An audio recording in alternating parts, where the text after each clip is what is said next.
Alan Dershowitz and Brett Stevens of the Wall Street Journal on a variety of topics. And the first question from Brett Stevens that night was, well, let's talk about Iran. What do you think about Iran? What do you think about Barack Obama? And Alan Dershowitz said, look, I gotta tell you, I voted for Barack Obama. I was a big supporter of Barack Obama. He said, I am afraid that Barack Obama might be the Neville Chamberlain of our time.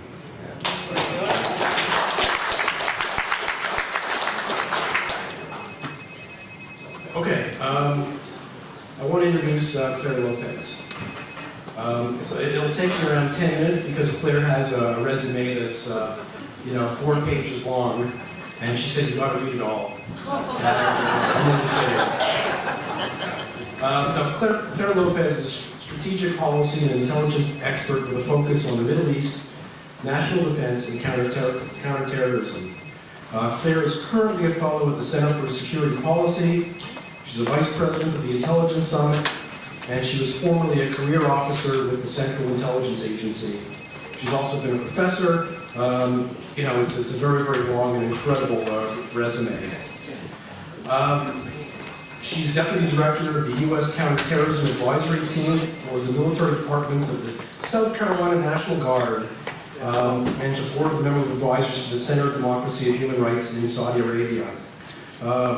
This is the second time I brought Clare in. She was here a couple of weeks ago. She had a great time in Ottawa. So much so that I had to bring her back. Would you please welcome Clare Lopez.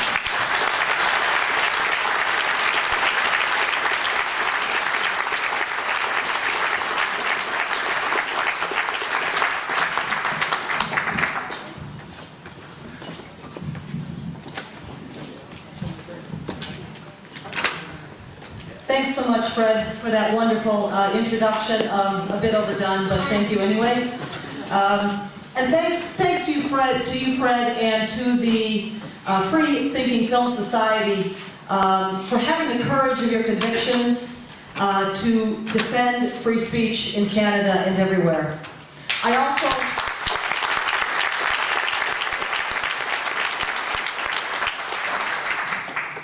also want to say thank you, and I express my admiration for Minister Moore, who unfortunately just had to leave, but who was here with us earlier. My admiration for him and for the entire government of Canada that showed everyone how a free society stands up to tyranny.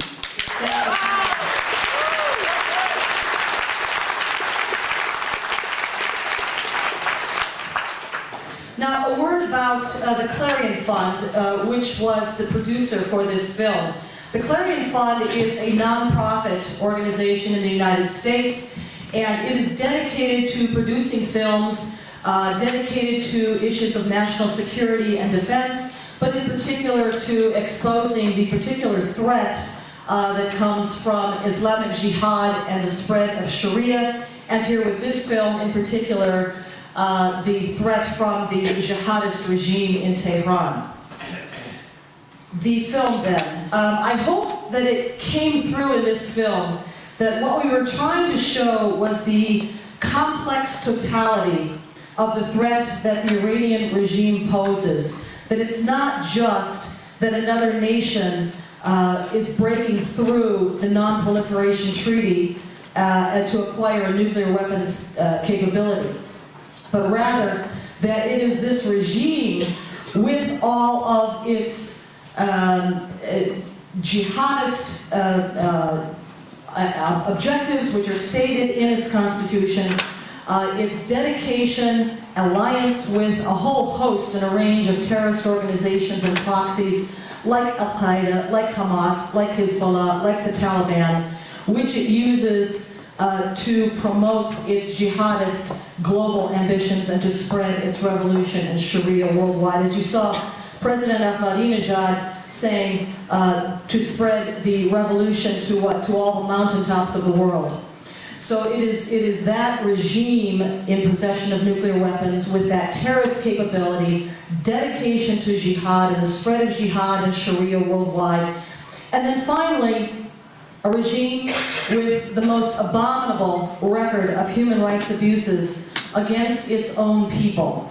Now, you saw just a short sampling of the kind of horrific atrocities that this regime has perpetrated against its own people for 31 years and counting.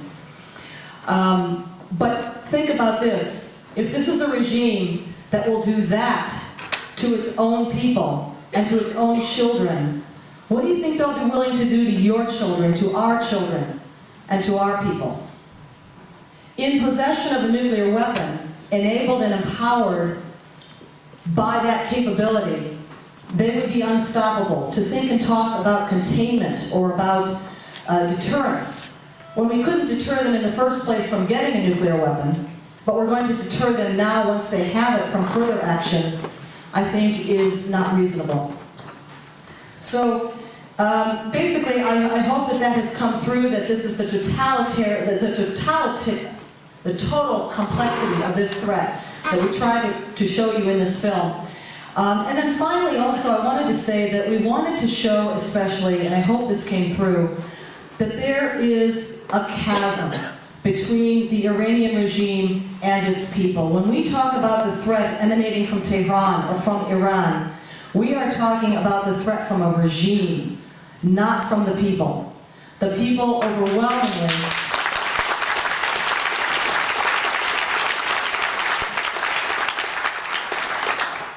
the Iranian population is very young, as you heard some of the numbers there. And overwhelmingly, according to every survey and polling that has been done recently, it is the most pro-Western and pro-principles of Western democracy, tolerism, and pluralism population in the Middle East. A revolution in Iran would bring to power these young people, this population that is favorable to Western-style democracy, pluralism, tolerance, and so forth, and would get rid of its WMD programs, all of them, chemical, biological, and nuclear, and abjure terrorism as a policy of government. So that distinction, really, I want to emphasize that we are talking about a regime and not the people. We reach out to the people, we support the people of Iran, and hope that they may eventually reach their just aspirations for a representative form of government. So I know that you all probably have a lot of questions, and I don't want to take any more time before we get to them. So at this point, why don't we open it up? There are 2 microphones in the aisles, and I'll let Fred describe to you the process for asking the questions. Okay, if you want to ask, we have time for a few questions. We've got 2 microphones, 1 in each aisle. We'll take a few questions, and then, of course, once we're finished, we have a reception where you can talk to Claire privately. Excuse me, I'm legally blind, so I don't think I can make it over to the Okay. microphone. My question does not deal directly with Iran, but I think it's an important one. I heard on the radio that certain elements of Sharia law have been put into effect in England. Can you tell us if this is true, and if so, can you give us a little awareness of that? Thank you. Yes, thank you. Very good question. Yes, in the United Kingdom today, there are more than 80 Islamic courts in operation dispensing Sharia law in Britain. As of 2 years ago, or about 2008, Sharia law in Britain became not only legal, but enforceable by the still existing and parallel system of common law, which is the traditional law in Britain. So Britain effectively is under Sharia law and has been for a couple of years. What this means is that a large percentage of the population in Britain, and I would expect probably specifically women, Muslim women in Britain, are disenfranchised from the common law system that does still function in Britain. So it's a very serious situation, but I'm happy to say that there are organizations, groups, and people in Britain that are now fighting back against this system of Sharia and the spread of Sharia in their society and in their legal system, and we may wish them well. Thank you.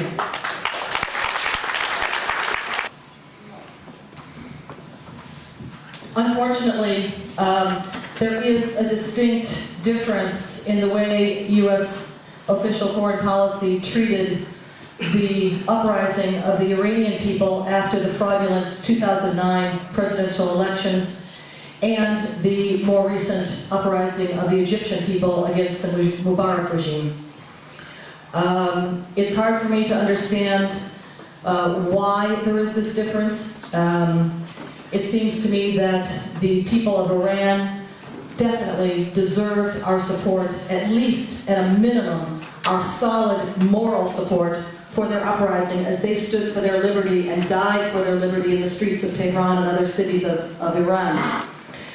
No more so, or no less so, maybe I should say, than the people of Egypt also deserve a representative, just, and democratic system. But society needs to be ready for democracy, and elections are only the last element of democracy to be put into place after a civil society founded on such building blocks as a free press, free association, holding the government accountable to the people, to the governed by the people. When all of those things are in place, then it's time for elections. The Iranian people have been fighting for a democratic system for more than 100 years. Their constitutional revolution took place in 1906, and that is when they first instituted a parliament, elected a prime minister and other cabinet ministers, and wrote a constitution. So the Iranian people have been fighting for a very, very long time for democracy, and they know exactly what it is and what they want.